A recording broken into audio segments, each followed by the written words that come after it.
Okay, so today we're going to learn how to schedule a new patient appointment. The first thing we're going to do is start in the appointment book view, which is where we are at.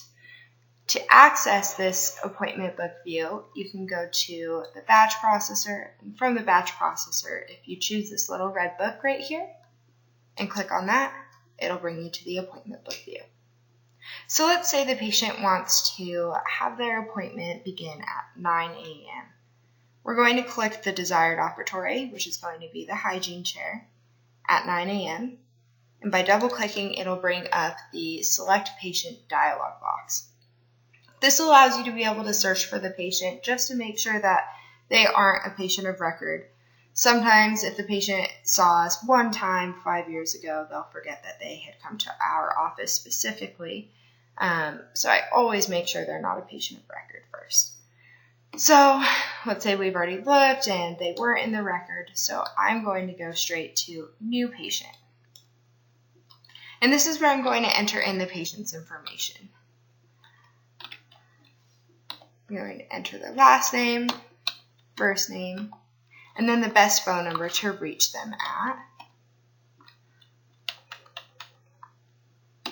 I'm going to put an X in the address for now. We can wait until later to get their address, but the main thing that we want is their first, last name, phone number, and then we also want to find out who they were referred by. So say they were referred by a doctor's office or anything other than a patient of ours. We'll hit doctor/other and press OK. And we're going to say the patient was referred by their insurance, which is Aetna. There's a bunch of others in here that we can choose. Doctor's offices, EMI is another insurance. So we're going to go back up to Aetna and press OK. I'm going to press OK, and this is going to open up the appointment book. So since the patient is a new patient, under this first box right here for provider, we're going to type new P for new patient. If you are ever unsure of what to put there, you can hit these double arrows, and this will also show you some options.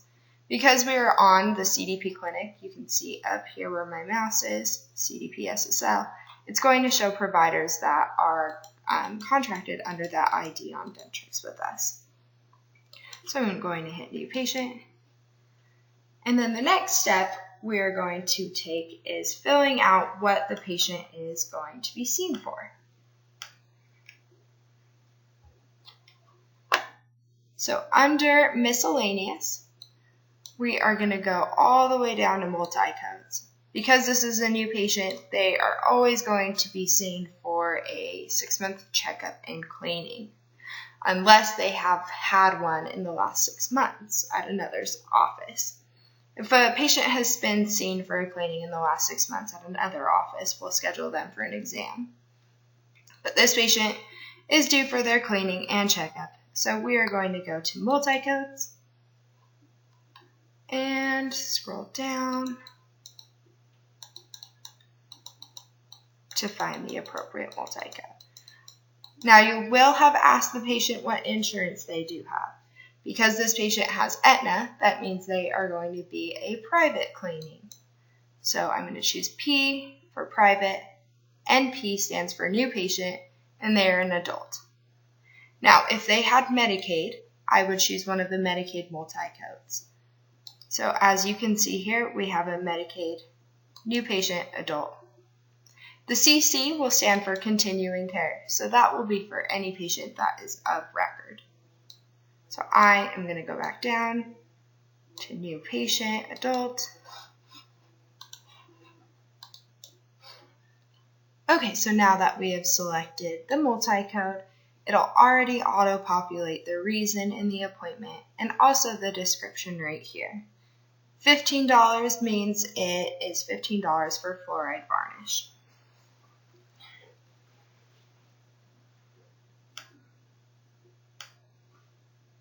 So the next thing I'm going to do is ensure that the appointment length is accurate. It does auto-populate to 60 minutes, which is correct for a new patient. It is scheduled in operatory 2, and then it's actually at 9:10 a.m., and we wanted that to be at 9 a.m. So we are going to double click on these arrows and just bring it back to 9 a.m. Oop, went back a little too far. Okay. So now what I'm going to do is press OK, and then yes, and there is their appointment. The next step in creating a new patient appointment is making sure that they have a family file. As you can see, when we open up this appointment and go to new patient information, it just brings up that original box. It should bring up their family file where we can access all of the patient's information for their insurance, their address, etc. So how we're going to create that is we're going to press OK. As you can see, their appointment is highlighted, so when I click on the family file up here and then hit File, New Patient with Appointment, and Create New Family, it's going to auto-populate that patient because I had their appointment highlighted. So we have their first name and then their last name. The next step we want to make sure that we have is that they are marked as a patient, their sex is correct. This is where you can change it from male, female, other, or unknown, and that their marital status is accurate. This is super, super important for people, especially who have children coming in for appointments.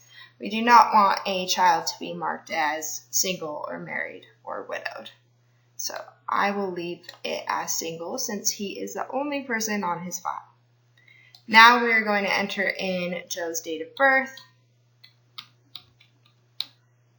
and that will auto-populate his age. If he does give us his social security number, we can enter it here.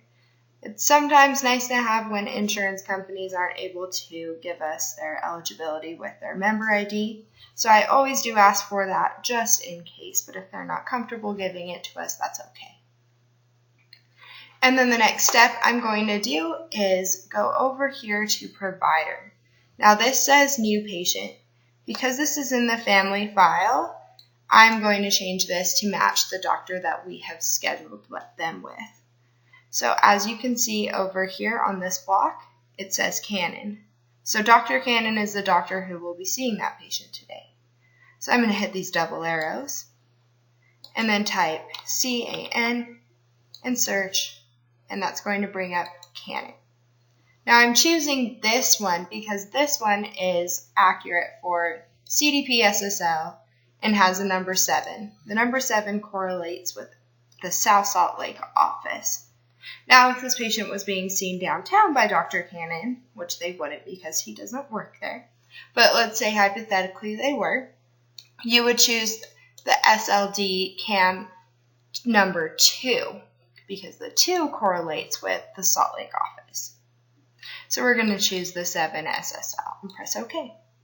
And then I make sure the clinic is correct, which it says CDP SSL, so that is accurate. And their phone number is there.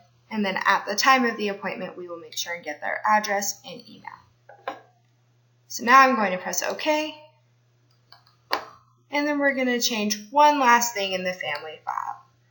For Joe Dirt, because he does have private insurance, we want to make sure that this bill type matches the private insurance bill type. So you're going to double click right here and choose 3. 3 is the bill type that you will use for any patient who has private insurance. Now, if the patient had Medicaid, we would choose bill type 11.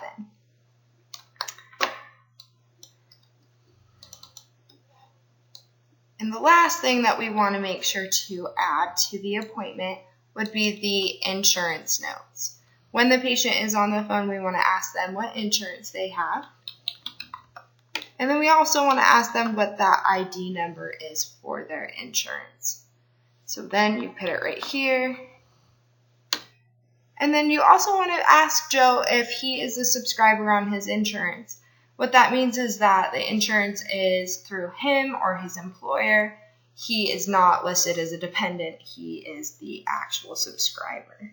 If he is not, and he is a dependent, we want to make sure and get the subscriber's first, last name, and date of birth. Joe is on his own insurance, so we're going to say sub is patient. And DOB. And I always ask for the insurance's number listed on the card as well, because sometimes insurances have different phone numbers depending on the state or the plan that it's through. All right, and now we have scheduled a new patient appointment for Joe Dirt. Thank you for watching.